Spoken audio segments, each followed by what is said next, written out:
Salut à tous les amis, aujourd'hui je vous raconte l'histoire du FMC, l'histoire donc du coup de mon club et vraiment le changement qui dans ma vie, tout simplement c'était le plus gros changement de ma vie, le jour où j'ai décidé du coup de me mettre à mon compte et de tenter l'aventure du coup de l'enseignement et de la création de sa structure, de l'entrepreneuriat en quelque sorte, et même si pendant des années on n'a rien pu toucher.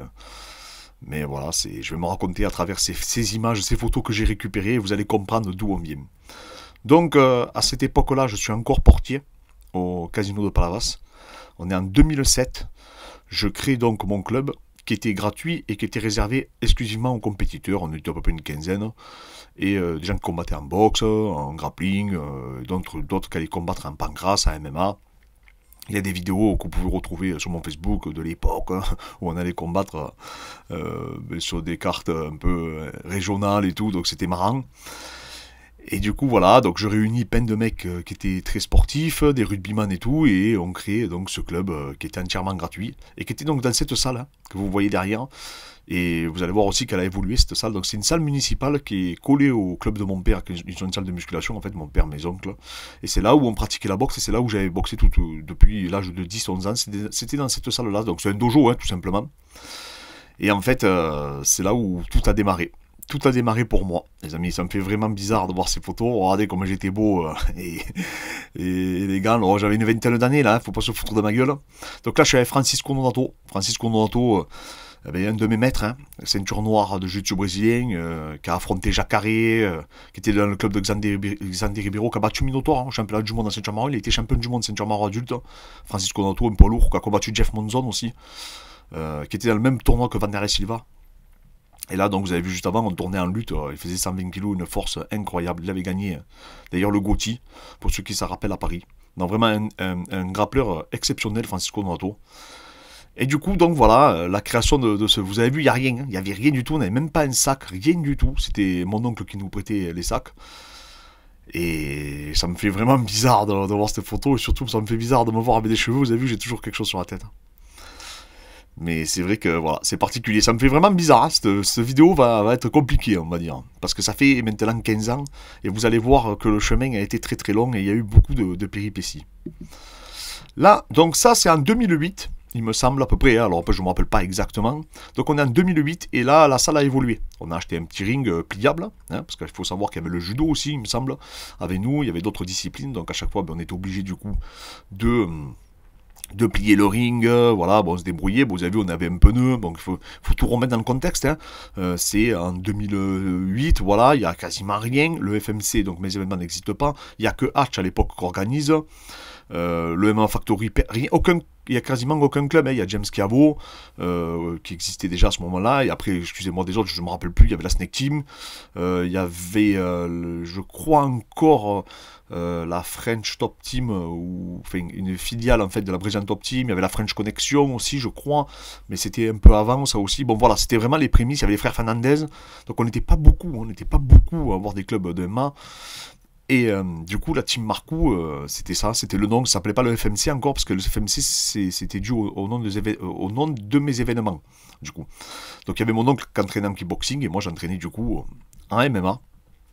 Donc voilà, ça c'est la première structure, on va dire, où j'avais acheté mon propre matos. Et du coup, j'entraînais les gens. Et ça, c'était encore gratuit. À ce moment-là, c'était vraiment gratuit.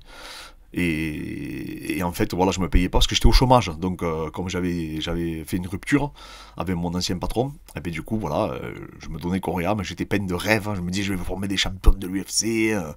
Je voyais Georges Saint-Pierre, je voyais le Pride et tout. J'étais quand même fou.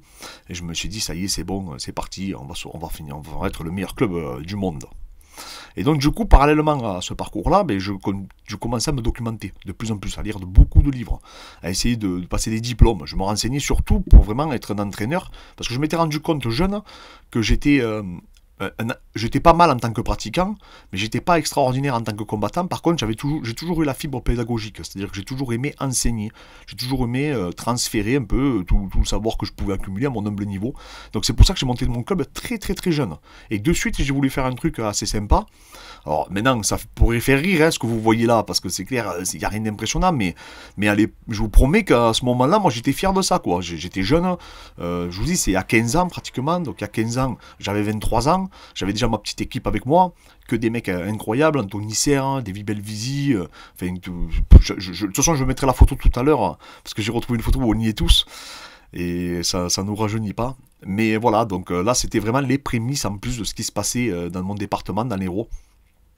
Et c'est vrai que voilà, ça me fait vraiment bizarre. Donc après cette période qui a été vraiment pas mal, hein, parce qu'on avait pas mal de compétiteurs, on allait à la Fightway aussi, je sais pas ceux qui sont connus, on allait faire les compètes de grappling et tout. Donc c'était vraiment génial. On avait une grosse dynamique.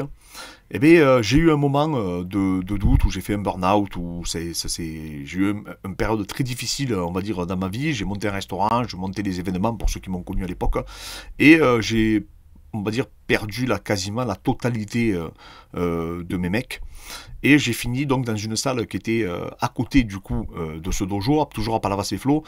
Et j'avais investi dans du flexi-roll. Et là, donc, du coup, c'est la deuxième salle. Donc ça, c'est on va dire, troisième version de la salle. La première, il n'y avait rien, c'était que le dojo. Le deuxième, on avait investi dans le matos. La troisième, on avait plus ou moins tout perdu, à part le flexi-roll, et on avait une cage, mais on ne pouvait pas la garder montée.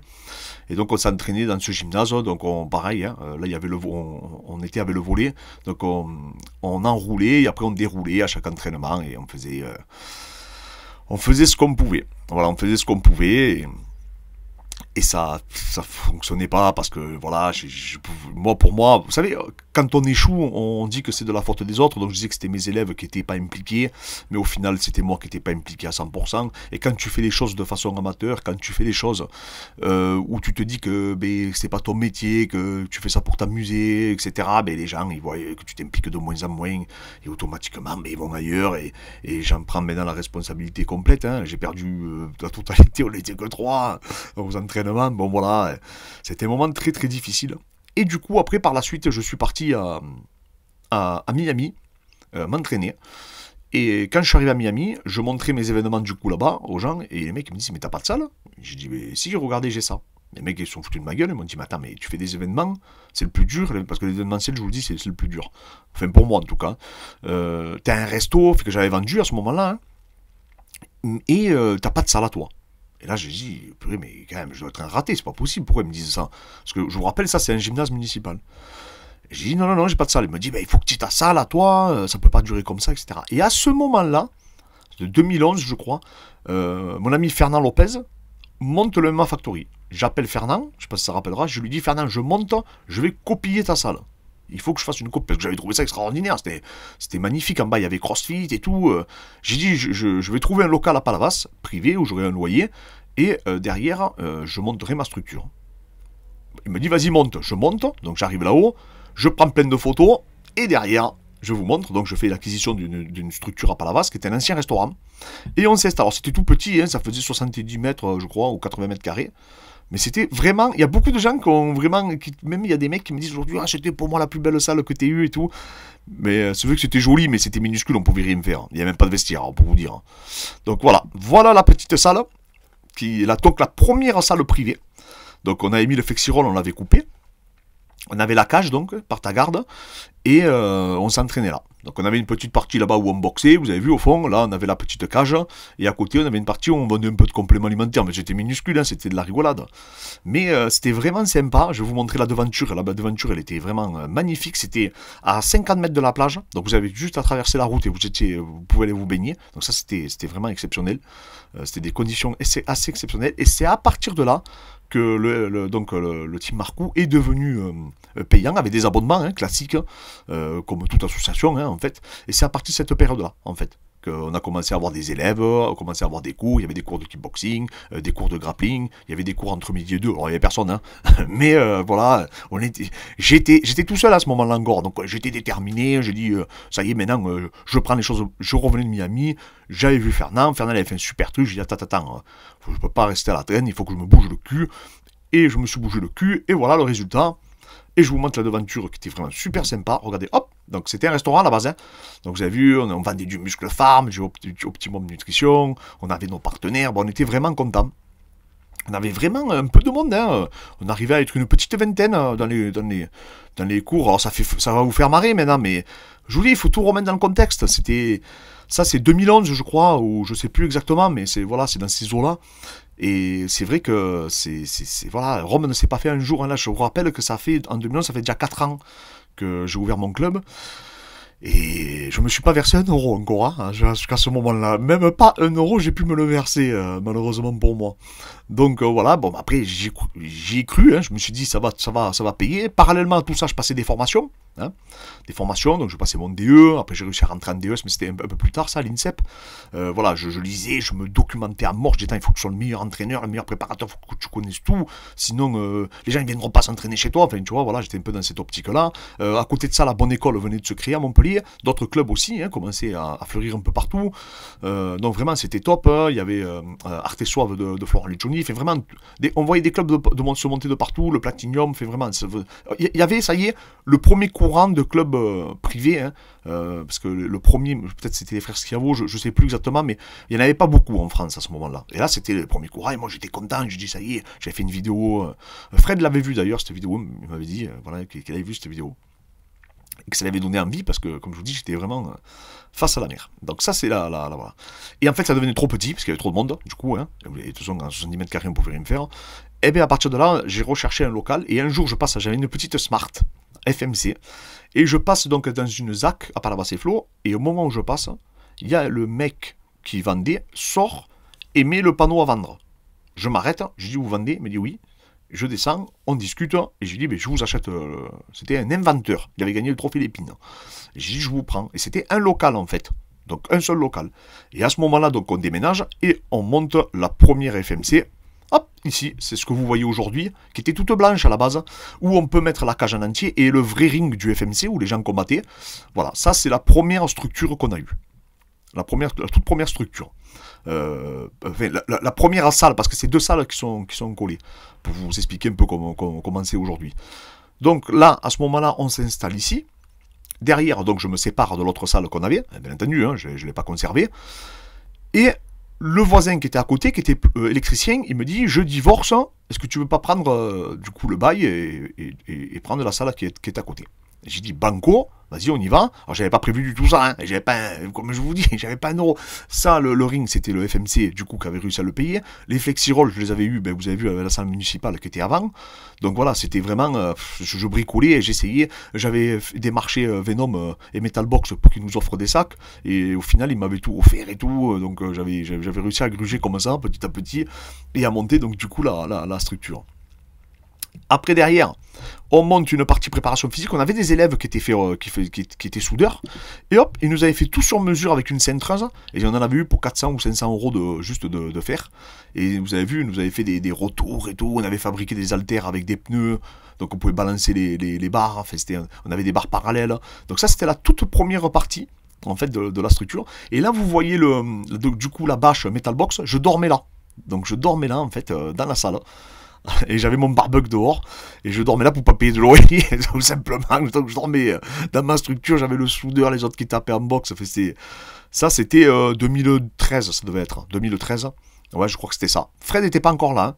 Fred, il est arrivé par la suite. Hein. Il est arrivé il y a 7 ou 8 ans, je sais plus exactement maintenant. Et après, derrière, voilà, hein, on a commencé à se développer, à avoir de plus en plus de monde. Ça a commencé vraiment à marcher. Moi, parallèlement à tout ça, comme je vous disais, je continue à passer le maximum de diplômes que je pouvais. Derrière, il y avait de plus en plus de monde qui venait, hein, parce qu'on avait beaucoup de personnes, là, vous voyez. Donc là, c'est un peu des photos qu'on faisait par la suite. Là, on peut voir Elias Bou, hein, Laïd, qui était jeune, hein, on le voit, Laïd, avec ses cheveux extraordinaires. Hein. Donc voilà, hein, toute l'équipe. Hein, Fred, hein, comme moi, hein, qui était jeune. Hein, je sais pas si vous voyez, moi j'étais en blanc, avec des cheveux aussi, et Fred de côté. Voilà, je vous dis, c'était vraiment il y a un petit moment. Et donc ça, c'était la partie, elle était encore blanche, la structure, et à côté, vous allez voir, donc ça, c'était la partie, donc là, on était devenu CrossFit, hein, donc on était devenu une box CrossFit, donc vous avez vu, on avait cassé, en fait, l'endroit où je dormais, du coup, et c'est là où, voilà, on avait fait des dalles d'haltéro et tout, c'est là où, du coup, on s'entraînait. Après, je suis allé visiter une salle. Et j'ai dit à Fred, non mais notre salle elle est affreuse mon gars, comment ça s'appelle, on a une tag et tout, ça fait dégueulasse, il faut qu'on refasse tout, vraiment faut qu'on fasse un lifting. Donc encore une autre version de la salle, je vous montre avec tout le monde, donc ça fait plaisir à tout le monde est là. Elle devient toute noire, on met des panneaux, on change un peu de matos, ça reste une box CrossFit à ce moment-là, encore. Et derrière, du coup, on investit un peu dans des outils de mesure, mais surtout sur la partie sport de combat, où on investira donc du coup dans les plateformes de force, donc le capteur de force, pardon, on investira dans le Boxmaster aussi, on était une des premières salles en fait à avoir du coup le Boxmaster. Et là, voilà, là on peut voir Michael Lebou, David Beer, Rustam, enfin voilà, Fred, là voilà, ça c'était il n'y a pas très longtemps, David Dancrade, c'était une période qui était un peu avant le Covid, je sais plus, ça devait être il y a 3 ans à peu près, ouais, 3-4 ans, parce que ça passe avec le Covid, on est un peu déréglé, mais voilà, donc ça a été après par la suite, hein, vous avez vu, même le ring, on a changé, on a placé le flexi-roll sur le ring, donc pour amortir encore mieux les chocs. Et du coup, voilà, ça a continué d'évoluer, on a continué à avoir vraiment de plus en plus de personnes. On a commencé à faire des lives, on a commencé à créer, donc du coup, après un peu plus après, la chaîne YouTube. Voilà, après, il y a eu vraiment un tournant. Hein. Je coachais que des personnes qui étaient en compétition à distance. J'ai commencé à ouvrir aussi des coachings à distance pour les personnes qui ne faisaient pas de la compétition. Et tout ce cheminement, en fait, nous a amené, du coup, à ce qu'est le FMC Performance Center d'aujourd'hui. Donc vous pouvez me voir, là je suis en dessous, donc vous voyez le Boxmaster, on me voit pas mais je cache, mais en gros vous voyez, hein, hop je me décale un peu, hop vous voyez, là hop le Boxmaster il est là, donc il y a le Boxmaster derrière, il y a l'écran d'ordinateur MSI derrière aussi pour capter, on a le e-fighting, alors tout ça vous pouvez le retrouver, il y a la vidéo avec Gilles Lartigot, la vidéo avec Julien, la vidéo avec Baptiste, la vidéo avec Laïd, la vidéo vraiment avec tout le monde, où vous pouvez retrouver la structure en entière. Il y a une vidéo aussi où je présente la salle des enfers que j'appelle, il y a la vidéo avec la sueur hein, également, où ils sont venus faire tourner chez nous, où on présente aussi les outils, donc il y a beaucoup de vidéos qui présentent la structure, il doit en avoir 6 ou 7 aujourd'hui, donc je ne vais pas vous représenter la structure, mais aujourd'hui voilà, c'est le cheminement que vous voyez, c'est 15 ans de travail acharné, et je vous le dis les amis, on m'a rien donné. Voilà, c'est important que vous le compreniez, on m'a rien donné. La seule chose que j'ai fait, c'est le travail. J'ai travaillé d'arrache-pied, j'ai tout donné pour réussir.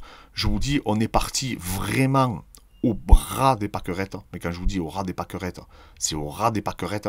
On n'avait rien. Donc on ne vienne pas me dire, oui, moi j'ai pas de club, c'est la faute à l'un, c'est la faute à l'autre, je sais pas pourquoi, machin. Non, non, non. Quand on veut, on peut. Si vous avez un rêve, accomplissez-le. Voilà. Ne vous trouvez pas d'excuses. Je vous dis, moi, quand j'ai coulé, c'était de ma faute à moi, c'était pas de la faute des autres, c'est tout. J'en voulais à tout le monde, je disais ouais, ils m'ont pris mes combattants, ouais, machin ci, machin ça, c'est pas vrai, c'est moi, c'est de ma faute à moi, c'est moi et ma responsabilité d'entraîneur où je ne m'impliquais plus et automatiquement j'ai pas su développer ma structure, j'étais nul en marketing, j'étais nul en tout ça, j'étais juste un passionné mais qui s'entraînait. Et voilà, et j'avais perdu un peu cette fibre, et comme il y avait des combattants qui avaient arrêté et tout, ça m'a même un peu démoralisé, et au final, et bien après j'ai su rebondir, j'ai su avancer, j'ai rencontré quelqu'un d'exceptionnel avec Fred, qui avait une réflexion incroyable sur l'entraînement, et on a décidé donc de se mettre ensemble, et aujourd'hui, bon, on a le FMC Performance Center, et on accompagne énormément d'individus à travers la France pour tout, hein, pour les groupes d'intervention, pour la préparation physique pour la boxe, pour le grappling, pour le jiu-jitsu brésilien, pour le MMA, pour le foot, vraiment on accompagne énormément de personnes de ce côté-là. Et aujourd'hui, voilà, on est des propriétaires de cette structure qui est maintenant privée à 100%. On fait que des cours particuliers dans notre structure où on reçoit des gens plus ou moins pour des petits stages. Là, on recevra bientôt Abdoul, par exemple, voilà, pour peaufiner, faire des réglages et surtout faire des mesures, hein, recueillir un maximum de données sur lui pour après, derrière, pouvoir bifurquer sur une autre programmation par la suite. Donc voilà, vous voyez un peu le chemin qui a été accompli. Hein. Je vais essayer de revenir pour vous montrer tout ce qui s'est passé depuis tout ce temps pour que les gens se rendent vraiment compte du chemin plus ou moins accompli. Hop, je vais monter là et vous allez voir. Je vais monter, les amis, pour que vous voyez, parce que je pense que c'est important de montrer du positif et c'est important aussi. Donc du coup, hop, là, voilà, on est passé de ça. Voilà. Et ça, c'était vraiment la version améliorée hein, à cette structure que vous connaissez aujourd'hui, qui est privée, du coup, et où les gens viennent, parce que je rappelle qu'on est à 800 km de la capitale, où les gens viennent un peu de partout pour se préparer. On a eu des footballeurs pro, basketteurs, on a vraiment tout, rugbyman professionnel qui joue en top 14. Vraiment, on a tout eu dans notre structure. On remercie vraiment tous les gens qui nous ont fait confiance depuis le début, depuis maintenant 15 ans. Il y a des gens qui me font confiance, comme Anthony, comme Nicolas Corrado, tous mes élèves, Gauthier, tous mes élèves qui étaient avec moi à mes côtés depuis le début. Bien sûr que ça a évolué, bien sûr qu'aujourd'hui on a moins de temps pour s'impliquer pour tout le monde. Comme je vous dis, ça fait 15 ans maintenant, on a fait des horaires pas possibles pour s'en sortir. Je vous le dis, ça a été dur, franchement, on n'arrivait pas à se payer, vraiment la galère. Je peux pas, tous les gens qui ont eu des salles, ils savent de quoi je parle, ça va étonner personne. C'est le parcours du combattant, mais laissez personne vous convaincre que vous ne pouvez pas y arriver, les amis. Vraiment, vous pouvez.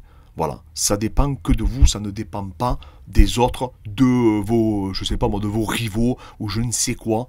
Ça dépend vraiment de vos capacités. Si vous vous retrouvez que vous n'avez pas de club ou que vous n'arrivez pas à monter un club, il faut vous en vouloir qu'à vous-même, n'en voulez pas aux autres. C'est vous et vous-même, votre savoir, votre détermination qui fera la différence après, par la suite, et qui fera que vous ayez une structure. On a investi, le plus gros investissement qu'on a fait au FMC Performance Center, c'était pendant la période Covid.